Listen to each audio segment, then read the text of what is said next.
tell me what you're doing here. Let's flip a coin. Heads I tell you, tails we go out on a date.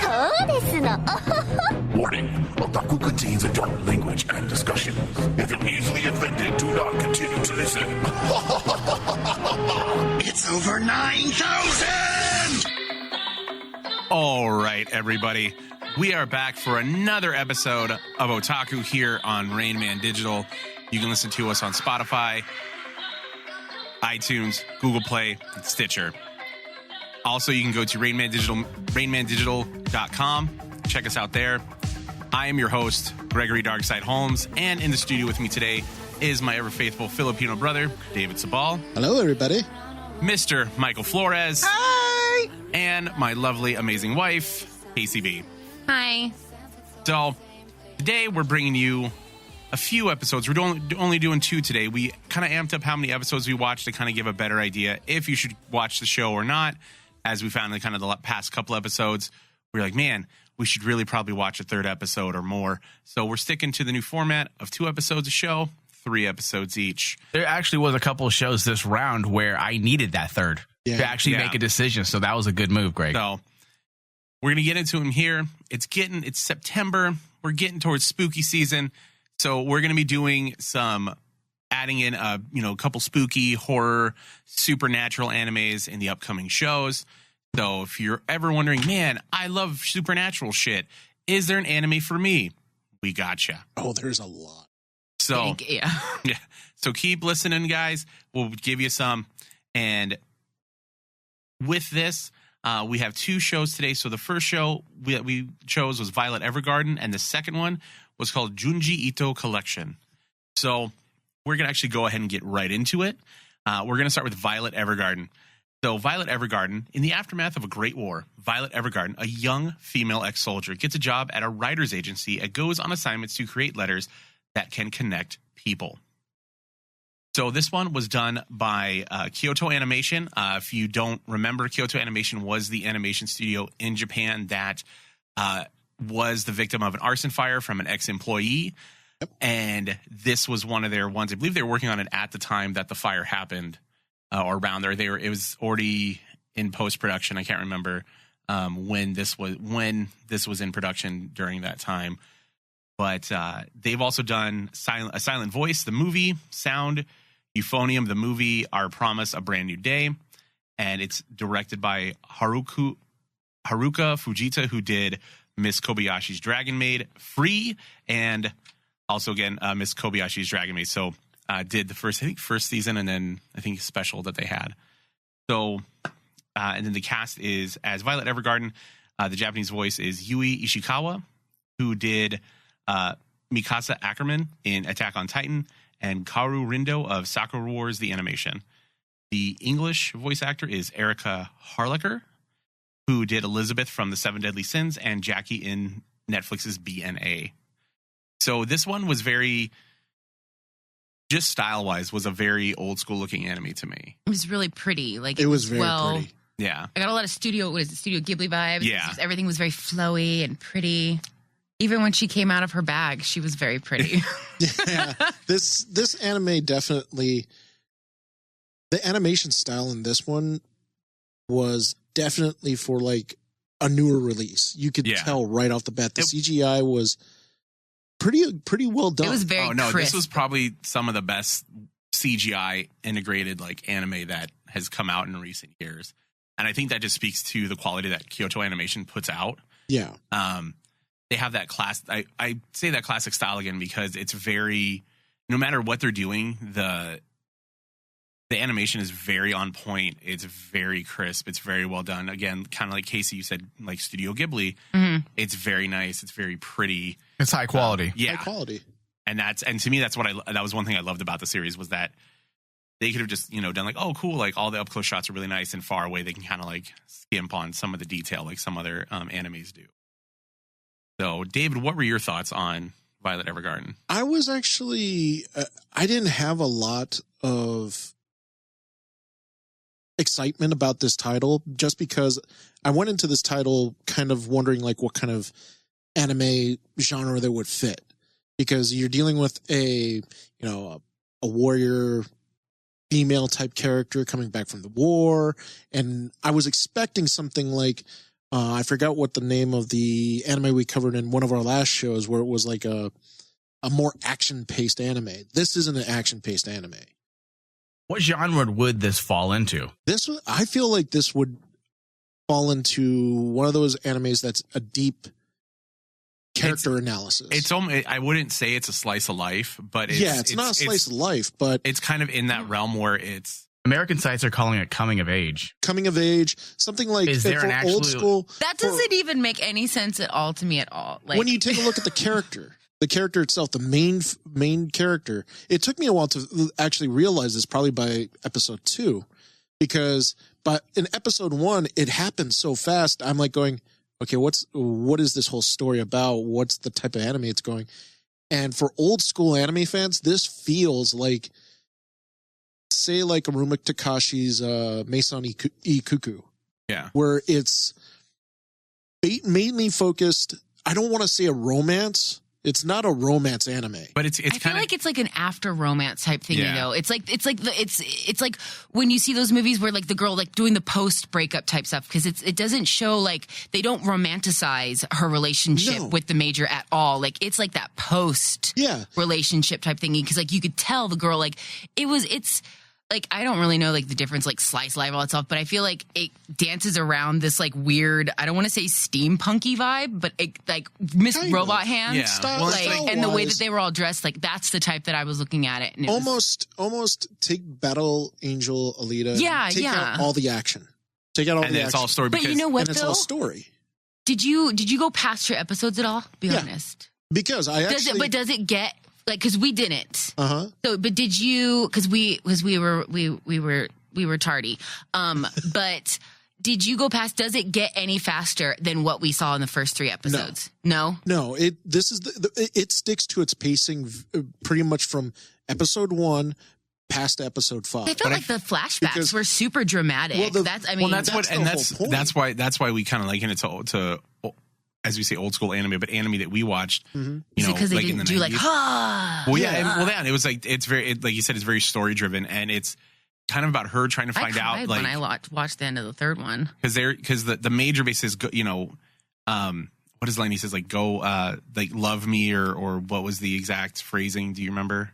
In the very beginning, he tells her that she has to go. Is it like, what is it? Live and then he says, I love you. Free. Yeah. And then he says, I love you. And then she's trying to essentially figure out what he means. Yeah. And so that's why when she goes to work at the writer's agency, or, you know, it's basically a post office, like she was. Well, no, because what their job is to do is like, so they don't just go there and ghostwriters. No, they're supposed to, like, the person sits there and it's like, okay, David, you want me to write a letter to your significant other, but you don't know how to say it. So they come in and I put my flair on it and twirl it about. So it's like, I feel like that's not necessarily a ghostwriter. It's more like, I'm going to make you sound really good and get you some, bro. It's a Cyrano de Bergerac, or however you say the fucker's last name, the giant schnoz dude that helped in, like, old Shakespeare. If you're familiar, what are you even talking about over there, like, Greg? You dropping Shakespeare in there? Well, no, do you know what I'm talking about, though? Yeah, because if you're familiar with like the history of writing, ghostwriting itself,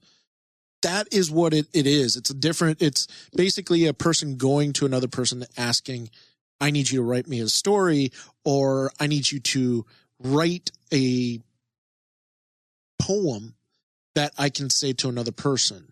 And it's just like what Greg said. It's like Cyrano de Bergerac. Thanks for fucking backing me up finally. And these things were very popular at this time because not everyone was educated. And not everybody could write. Yeah. Because you got to remember, back in the day, writing was almost like a premium. Yeah. Especially during like we ain't got the money for you to write. I love how this room of men are telling me about how it's like, I was like, didn't we have to like fight to go to school quite some time? Yeah, well, if you look at history, the thing is, that's how it all starts. And that's why when you look at Violet Evergarden, I like the fact that it's set almost like a period piece, where, just like we said, it has that steampunk vibe, but still you get like this almost 1800s, like, I'm trying to remember what it's called, but it's like an age of Renaissance type of feel, where it's kind of like, okay, there are people out there that are a little uneducated, especially in the end of the first illiterate. episode. You're going to say they're illiterate because during that time, like, because again, especially schooling wasn't a major thing. Like the moment you could work, get a job, you got a job helping the family. Well, you get that vibe, especially in the end of the first episode when that one gentleman comes in and asks one of the dolls to actually write a letter, and you could tell that he's not very educated. He's like the stereotypical farmhand. Well, he didn't comprehend what she wrote. His intelligence was insulted because she was a young girl. Yeah. And then you get all that vibe, and it feels like almost like Downton Abbey. If you were to watch like a British television show like Downton Abbey, you get those vibes. I would agree. Because before you had come into the studio, I was talking about this particular anime with Casey and Greg off air, and I had said it reminded me a lot of the old English Jane Austen novels. Jane Austen, yes. And then like when you get to that, then by like episode 2, I began to realize, okay, the action scenes, her flashbacks, that's not the main story. The main story here is her, like, just like what you said, Casey, dealing with the aftermath of that. Yeah. And like, it's not all about, the war and battles and everything. And it's a very different anime than what I was expecting. So, but it was, for me, it was actually really written well for a character, what I would call anime that's a character analysis. Because this character who's essentially a blank slate, I'm not sure if she's a robot. I don't know. Do you think she's a robot? I need to know. I don't think she is. I think she's a robot. I think you and Greg are both wrong. Here's the thing. In the very beginning, they talk about how she was taken up, right? Yeah, they found her in a bag. And they found her in a bag and then like straight up raised her up bag, from dude. an orphanage. No, they didn't say orphanage. They said they found her, like straight up found her on the east side in the war zone. Yeah. Like she was in a potato sack. And basically she was with the top tied. A weird weapon of some sort. So, but if she was a robot, the way they describe the dolls, like, so it's like the way they describe the actual job, they're just like, okay, you're supposed to do, like, that's the thing that made me want to keep watching it, was because I have to find out, like, I need to have my sixth sense moment. Like, are you a robot or are you not? She's not. I feel that she's not, especially when you take into the context of what happened to her between her and the Major in the very beginning, because that moment when she loses her arms, and when you find out that basically what she went through, because essentially she has no emotional feeling. She doesn't understand any emotion whatsoever. So do you think that they're doing that to where, like, because then, so if her character is she like PTSD, like she's shut down emotionally, Partially. or is she a robot? That's the thing that makes it kind of cool, is because it's like you can go two ways. Are they doing it that, hey, she just got her arms ripped off and she's got some robot stuff and she's also dealing with some trauma, or is she just a cold robot chick now? Yeah, but whatever it is, whatever her true background is, the part that is interesting to me about this series is the mystery behind not just her, but you get the sense that the gentleman who takes her under his wing, who takes her in, the guy that works, the former lieutenant that worked for the Major or is doing the Major's bidding, you get that he understands there's something about her that's not quite right. And when you get past episode 3, because as I said, this anime drew me in. You went past episode 3? I went past episode 3, and because I was like going, okay, by episode 3, do I want to continue watching it? I did. And I did. I really wanted to. Normally, when I looked at this anime, I'm like, this doesn't fit me. This doesn't seem like the type of anime this doesn't have giant titties. It did. It had one character with big old boobies, and it was the girl that ran the dolls that was the most one. She didn't have a lot of chi-chi, so maybe that is really why. The weird thing was it's the writing. The writing, honestly, of the entire It's not series. Weird, Dave. That's how it should be. You're like, the weird thing is that... Well, the writing was really well done. I was kind of taken aback by that, guys. I thought it was just going to be action and titties. But then I saw it was a story, and I was like, oh, my God, there's writing in this? Holy shit. Well, let's be honest, Greg. Let's be honest. Good writing in anime, a lot of times writing does not take paramount in anime. No, It not at doesn't. all. No, It's the visuals. It's honestly the visuals. When you say visuals, are you talking about the anime. body, Right, the I'm like- female body? When David It's about the story, though. listeners, when David refers to the animation or the look, he is actually referring to the size of the big anime titties. The bigger Let's the be better. honest, that's what he's referring to. So when good writing comes along, David is shocked. Oh, it is a shocker because I've seen some bad anime, and this Really? could have been a really. Hold bad on, what's anime. one of the bad animes? Because I need to know if whether or Agent not Akia, that was horrible. I don't understand how you thought that was going to have good writing in it. Because at the time I was going to actually just watch. I don't I watch watched anime all for sorts good of writing. anime. Yeah, just so have for I. that. So I don't understand how when you looked at that, you thought this is going to have a good story. Slightly because one of the writers was part of Read or Die, and that Read or Die is. I feel like you tricked yourself into that one. Yeah, so, I tricked okay. myself into that. All right, so back to Violent Evergarden, Mike. Your thoughts? If there's anything different than David's. Yeah, I totally get everything great. David, sorry, I forgot your name, David. I totally get everything David's saying, and he is valid. His points are valid, but it's just not my thing. There were various moments throughout the 3 episodes where I literally had a knife up to my wrist. For me, the pacing was just awful.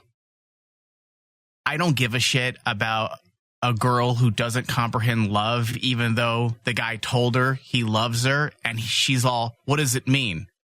I need to know why he said that. Because he's in love with you. That's why he said it. And I don't care enough to watch more to find out why he told her. Because if I was the major and this woman had the personality of a foot, thank you, I would not have told her I loved her. That's a damn lie. They would be like, she's so neat. I love it. She doesn't talk a lot, but she does a lot of really cool stuff, and she folds my underwear in 4 corners, so I think she's really neat. Like, it's like... And also, she really likes Makes me sound like a sleepovers. caveman, like I'm some baboon or something. Maybe she likes sleepovers, Mike. No, Jesus. So I will say that the animation was really great. And when I had first pushed play, I felt like the world was finally on my side. I'm like, this is going to be great because the animation is truly remarkable. But after that, The story just didn't work. It didn't work. not for me. And I hate shitting on things that look so gorgeous. But for me, the story didn't work. And maybe partially, I'm not a big Jane Austen fan. To me, it felt like a big... I feel like you're describing this as a butterface anime. Well, the funny part Yeah. is It's really I pretty, think but it's that's- really shitty on the inside. You know, kinda the shit looked on at- spaghetti. I kind of looked at this story as kind of like, say, a character from Star Trek, like Data, trying to find his way of being human and trying to Data had understand a lot of emotions. sex, I thought, though. That's well, Data had sex like all the time. I felt like he was banging everybody.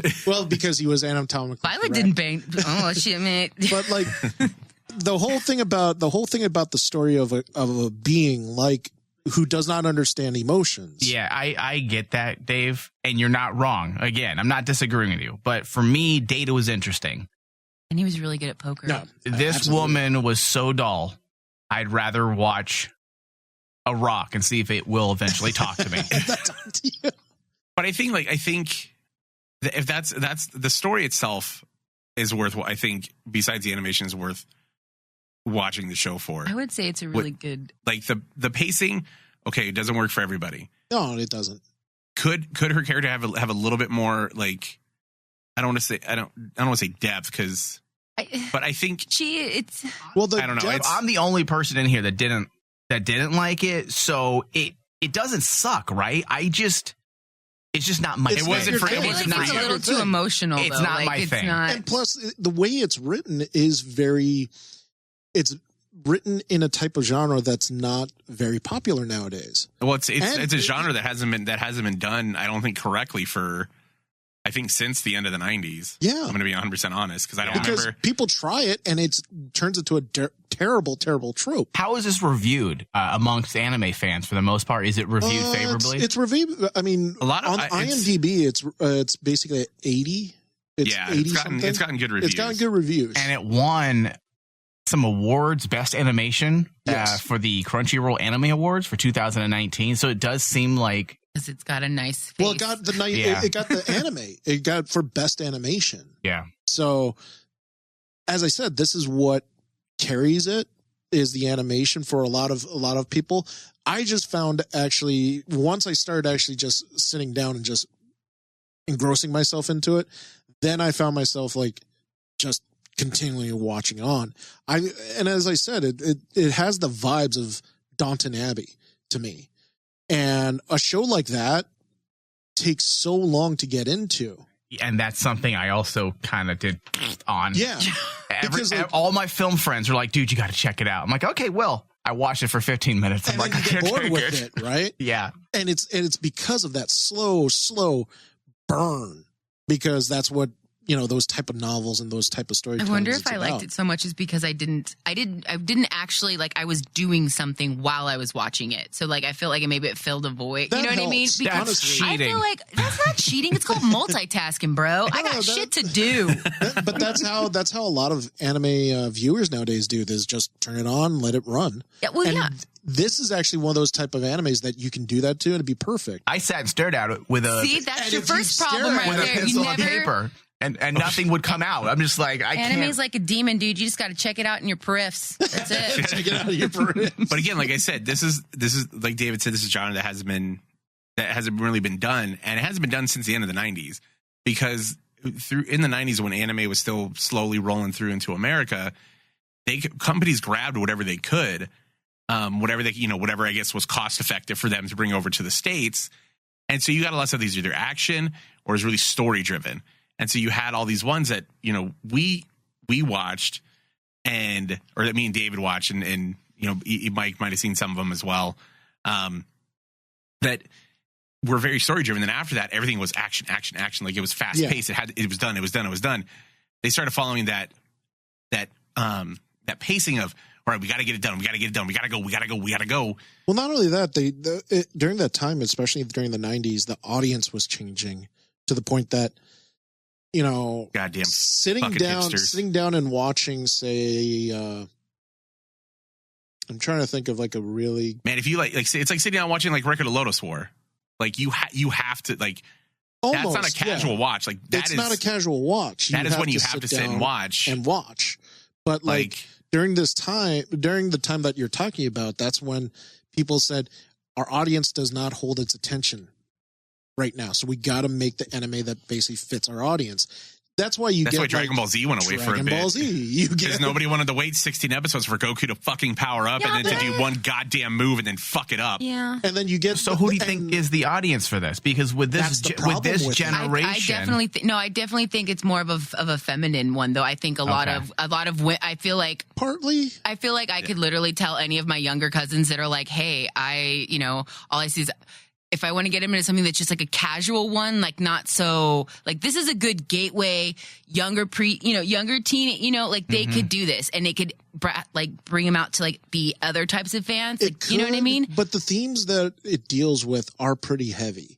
I mean, like when you get down to David, have you ever been a preteen girl? Shit gets real. All right. True. Like you want to talk about major? I'm like, that is like you're literally in a giant jelly bean of just emotions. And so I feel like that would be straight up perfect for something, because they'd be like, I had a major once too. And he left me at a party. Like it's just like I think it would be really good for that. Like I could tell. Oh no, absolutely. Yeah. I mean David had a major once and he met him at a party and he drugged him. and I drugged him. Or he drugged me. And it comes out. You guys drugged each other. We drugged. So what happened was we tried to drug each other and see who'd pass out first, and whoever passed out first was gonna get fucked. No, so David didn't know the major was going to drug him, and the major didn't know David was going to drug him. They're both skeevy bastards. Skeevy people, and so we basically just They're both drugged each other. rapists. I like everybody's like, David's so sweet. No, not younger David. Younger David is a piece of shit. Oh, yes. I like there's an argument with this. For everybody that's listening to the show, just to let you know, David, how long have you and I known each other? How long have we been friends? Almost like 10 years now. Yeah. So we're pretty much we're family at this point, and we've been family for essentially a while. Well, the funny part is That's why I always tell people, like, especially like the Tama crew that basically knows me and Tony, and that's how me and you met. Yeah. You guys got to know me when I got kind of clean and sober and basically mellowed out. You can ask Tony beforehand. Oh no, David! I've heard the stories. We have heard. I have heard the stories. Do we need to have a hooker off because I feel like you do not want to do that because we've all girlfriend. Oh my god! Welcome to Otaku, where we're going to talk about life. I was a different person then. I was a different person then. Different person then. Yeah. So we are going to move on to our second show. And this one, I was super excited to do because I keep hearing about it. Before we get into it, we're going to take a quick break and we'll be back. And we're going to go into the Junji Ito collection. Stay tuned, guys. All right, guys, we are back here on Otaku. We just finished talking about Violet Evergarden and also hearing about David's possible shadowy past. And also that the fact that him and my wife Casey could probably have as she put it, a hooker off. It's fine. We like to have fun. There's nothing wrong with that. Okay. There's nothing wrong with having a little fun. There was an old lady that I met in a parking lot once when me and Tanya were drinking at Comic-Con one year. And she caught us and she said, "You girls, you go have fun. You show your titties. Have fun." And she left. So I feel like she's like that stranger in all animes that appears, gives some sort of fucking advice, and then just fucking was so cool. Well, you and your girl, you're shotgunning, Mike's lemonade. What? All I can think about is an SNL skit with the Cosby kids or whatever. Like, we were sitting there doing coke and playing garbage. So we're going to move on to our second show. No cocaine. No cocaine. Greg always forgets the real questions. So did you show your titties? I just got to ask the question because Greg did it. Are you talking to me or David? Either or.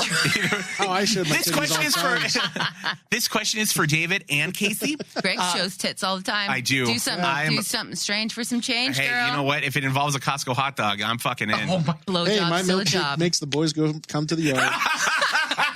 I just vomited. Don't let them shame you, David. Don't let them shame you. Don't you dare. You be you, Badoo. You be you. Shame. David, There's in all the years shame. that I've known you, that was fucking hilarious. Fucking hilarious. So the second show we're going to be talking about is the Junji Ito collection. So for those of you that don't know, it is a collection of animated horror stories based on the works of Japanese artist Junji Ito. The series is adapted from two of Ito's manga collections, the 11th volume of Junji Ito Masterpiece Collection, and a single volume of Fragments of Horror. The directors for this are various for each episode, and the company that has produced it is Studio Seed, who's also done Sorcerer, Stabber, Orphan, and Young Disease Outburst Boy. So definitely into some weird shit. This is an anthology series, as it kind of states. This was, I think, one of the raddest fucking horror-based animes that I've seen in a long time. Oh, because it comes from the mind of Junji Ito, who, if you're a horror aficionado like I am, everyone in the horror industry should know that name because he's the one who created Uzumaki. Uzumaki is one of the greatest Japanese horror films of all time. Just for its visuals, just for its storytelling. He's the one that basically everyone points at and says he's the one that started the whole Japanese horror movie genre with The Ring or Ringu, as it was known back then. And I can't remember the other one that basically broke out at the same time as The Ring. But those movies have a lot of... It has his touch to it. It has his touch, especially when you watch the original Uzumaki, the live action that was released in 2000. Shit's so scary, dude. Oh it's my so God. It's not just scary. It messes with you on it's just they take a whole new level of just they don't just make you scared, they make you uncomfortable. And I don't know which one's worse. Like I'm not screaming or crying, but my skin's crawling for a couple minutes. That's worse for me. You know what I mean? No one does horror like the Japanese. No, and the thing is, especially it's not in 2000, dude, when Uzumaki came out.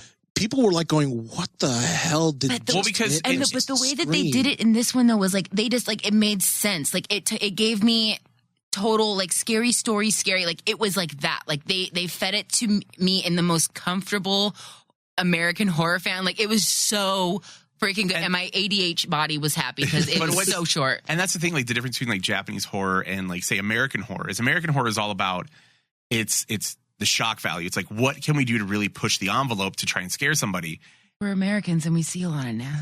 And it's like all like the, you know, the quiet, the They scare, but Japanese You know, like a cat jumps horror out, you're like, scares God damn you, it, a like, fucking it's cat. So like, But this was like we were like when we were watching the one where the film crew was like doing their independent film, and of course fucking Fucci. And Fucci, Oh my god! who was like, who was I about apparently passed out when a they said fashion that model. name. Yeah, the And fashion like model. the horrendously tall like fashion model with like the 16 head, She had a head. and you know then fucking like would laugh and had like a mouth like rows full of fucking like shark teeth. Did that weird like you remember that what was the movie with the gray guys, the Mom and Dad Save the World? Yeah. And those little green guys with all the teeth. Yeah, She had and it was just like, but and it wasn't like that they relied on the gore factor. It was more so the they creepiness just of give you the like character. all of the they give you all types of horror that Yeah, you want. like you had it's, you had know, gore, you had supernatural, like you just had stuff where no matter what and what was really cool was that they fit two stories into one episode. So you got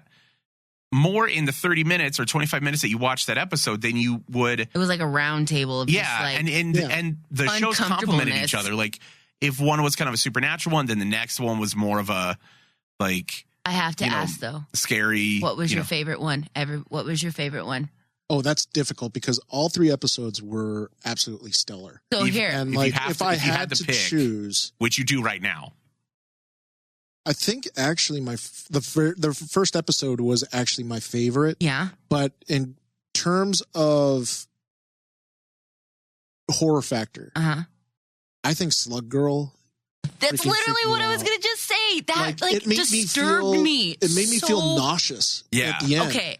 And like that's what while I know to the audience this sounds weird saying it's awesome to feel nauseous, you don't understand when you're a horror You feel alive, fan, girl. and especially a horror writer.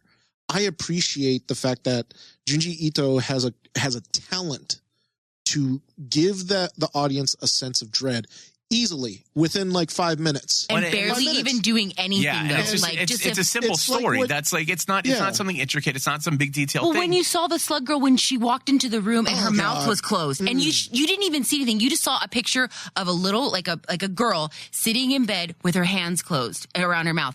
Dude, I already knew it was. Oh my You god! already have this sense of dread, and it's like it's the difference what you were alluding to, Greg, earlier about like horror versus the stateside versus horror in Asia. That horror that was spawned in Asia is now creeping over in the States with, you know, like recent releases like Hereditary. Mhm. Hereditary is still one of my favorite horror films of the last 5 years. Why? It isn't the gore factors. It isn't the shock scenes that just memorize me. Mhm. It's the utter feeling of dread. Once I sit down and credits roll and basically I'm just sitting there stuck in my seat watching, and you suddenly just get this really deep sense of dread. And Hereditary was like a 2-hour dread fest from start to finish. Junji Ito was able to actually make, say, like Slug Girl, which is probably about 5 minutes long. Yeah, well, they were super short, but they were short, to the point. But he knew like what exactly to make a person feel dread. right. Well, that's what I mean is that it doesn't rely on like and then like what was like the on Pretty like Boy in one? American films like the ambience is like they have that low music and then Low there's that music, and then it jumps high and it's a scary thing or or you see know. you see the ghost behind the character, and it's like oh suddenly shit he disappears.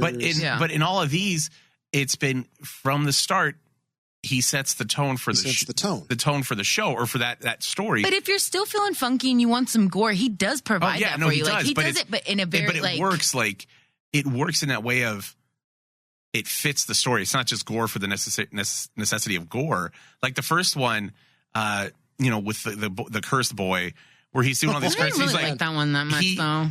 So when I was watching, I was expecting when he got caught there's a point where he gets caught in a tree after like trying to basically pull a prank. Yeah. And like some crazy guy that owns like the woods or whatever, that land with the cedar trees. I thought he was gonna fucking axe his ass. I'm like, well, that's what shit, like, that's not. I didn't see it going this way. I thought he was gonna fuck up on a curse and curse himself, and then it goes a completely different direction at the end of it. Yeah. But the one that I thought, the one that I liked was the Crossroads. Oh yeah, that was such a good one. Because I liked it because I thought, okay, Street so court, he what do they remembered call it? that kid when he goes back. And you find out, and you kind of find out how his relationship to the Crossroads and like what happened at one of them. But the thing is, like, you go, but there's a pretty boy at the Crossroads, Exactly. and they never explain who he is or why he has walks a really in. pretty lipstick too. Oh It yeah, he like, was wow. he was your basic like J-pop like BTS like band member looking dude. Like it was perfect. And then, villain from Sailor Moon. yeah, but they don't ever explain who he is, but. With the He stacked has- bob in the back. But they kind of just state that he's the reason that people kill themselves at the Crossroads. Yes. And so they're like, well, he's the angel of death. And then that other kid tries to make up for what he did in the past. But it doesn't matter. No, and it's because he's that still dread's gonna be always there. And it's always, well, this is going to happen. And the thing is, when you take a look at these, especially with just the 3 episodes, because I watched the whole damn thing. So I got scared. We'll be we're going to finish it. But we watched the first 3 to but get. if you watch the 3 episodes, you really get a really fantastic look of how to write a horror story, which I think is honestly a lost art nowadays. Absolutely. Because like people rely on, jump scares.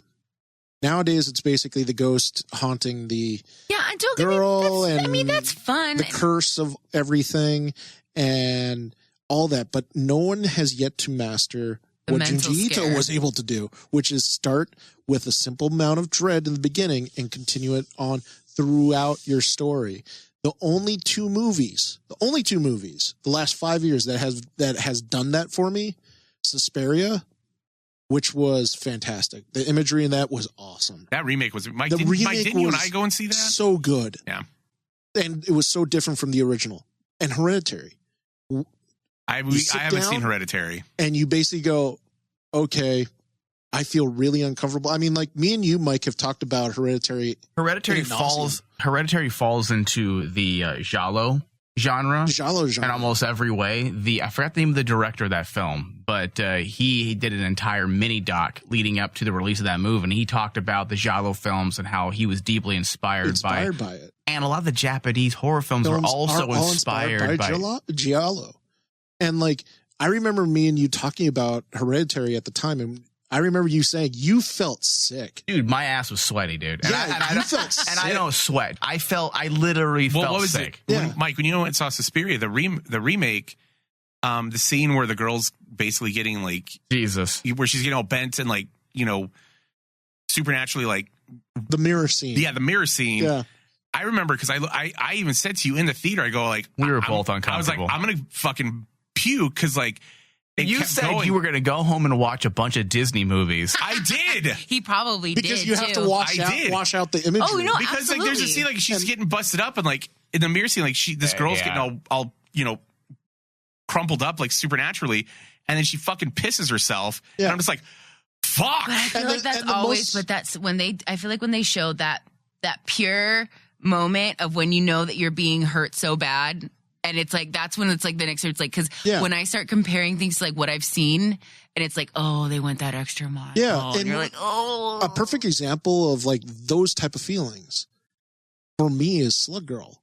Yeah. Because, dude, I'm sitting there and I'm like going, but I think there's nothing going on, but you get this sense of dread, especially with the girl covering her mouth. Well, I feel like everyone has what's going on? Fear of parasites. Like everyone, how many times have you watched, like, dude, when I worked in the hospital, I was so afraid of fucking botflies. Are there botflies anywhere around here? No, there's not. No. But this bitch was scared of them.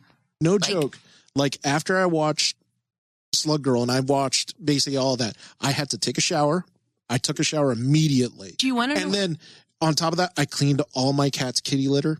I cleaned the apartment just pristine. Did you do meth and watch this? Like I don't get scared and clean, David. That is not something I do at all. It's that sense of dread that basically, like what you were saying about the parasites. Do you want to know Oh what my I thought of God. the whole time? As soon as like that first slug girl scene, when I saw all the slugs, I immediately was like, this scared me like arachnophobia did. Like, think about, when you like the shower scene, like that's what I was like comparing the two, because I was And like, slugs to me are just so disgusting. they're fucking gross. They're gross. I mean, if you've I grew up in California, so I know the salt. Like, we used to do that stuff. If we had a live video, I wish the audience could see it, but just thinking about slugs and something like that crawling on me, as I sit here with snail Is cream just- on my face right now. it makes my skin crawl. And like, Yeah, ew, gross. There's some snails in this house. There's some snails in and this think house. about Gross, because this. it's a wet. Think about this. Mike's over there fucking That dancing. whole Called story, a snail trail, bro. Get with it. that whole story, there's not really a really big gore factor scene. No, in it. No, it's just fucking creepy built as shit. on dread. Yeah. Well, and then also that very last part, because it's like, I always forget, it was like one of my favorite books when I was a kid. You know, when they pulled the ribbon, like when they showed the fucking, I'm not going to ruin it, but it's like that ending to it. You were like, and then it turns and it looks at you. Oh, goodness. Well, just like, it was so gross. One like with the, and then for me, for the Pretty Boy the Crossroads, like in most horror movies, like if somebody like cuts themselves or like slits their throat, like it's really quick. And then it's just, it's done. That was like, Not in that slice one. into a That one, like potato. fucking, they show it, and she's just like one of the girls just slowly slits Slowly her throat. puts it around. You Box see it, cutter too. and then they show everybody that's died and all their cuts and shit, and you're just like fuck, like, and like you can imagine like running, like going through a foggy street and seeing all these like these apparitions, these ghosts But- with all these like wounds and like blood, and you're But just did like, you what the notice fuck? it the way that the blood came out? It didn't just squirt out. It came out like an aerosol. Like it was Yeah. pretty blood. Yeah. Yeah. Like it didn't just squirt like all willy nilly. Like it was like It was a spritzing. like It you was a could walk spritzing. through it like at a Macy's, you Yeah. know? Like It was you were a getting fine mist. perfumed. Excuse me, can I get Chanel blood number 12, please? Thanks. Oh, this is perfect. What I'm blood like, type say is that. this? That's a really cute idea. Tim. Trademarking it, fuckers. All right, guys. So we're gonna wrap up this episode of Otaku. I want to thank David. What about recommendation? Recommendation? Are they going to recommend it? I'm going to recommend Junji Ito, I and would. I'm going to recommend Violet Evergarden. Yeah, for the same. deep story. Mike, your recommendations? Don't watch the Violet Evergarden, and unfortunately, I was not able to watch Junji Ito. You so, bastard. which Yes. by how you guys are blowing it, I'm probably going to be watching it tonight. Oh, you're And then the one of us- slug will come out. have to. One of us is going to get, me or David are going to get a message from Mike like, I can't fucking sleep, guys. I can't She fucking turned sleep. and looked right when the first day you see Fucci, girl. You're gonna, whoa. It does. It made me laugh so we're going to hard. get a text like after that episode, Mike going, I'm gay now. That's just it. I'm gay. Fuck She's it. got beautiful eyes. I like show tunes. All right, guys. Well, we're going to wrap it up here. Again, David, thank you for joining us. Mike, as always, thank you for joining us. Casey, thank you for joining us yet again. I believe this is your third show, right? It's third or fourth show? I don't remember. You don't remember? How many Well, times? now you're officially part of the Rain Man team because you don't remember when you fucking started and how long you've been doing it. So, but I want to thank all of our listeners for always tuning in. Again, you can find us on Spotify, Stitcher, iTunes, or the Google Play Store, or rainmandigital.com. Again, I am Gregory Darkside Holmes. Thank you guys. Be safe and have a great day or night whenever you're listening.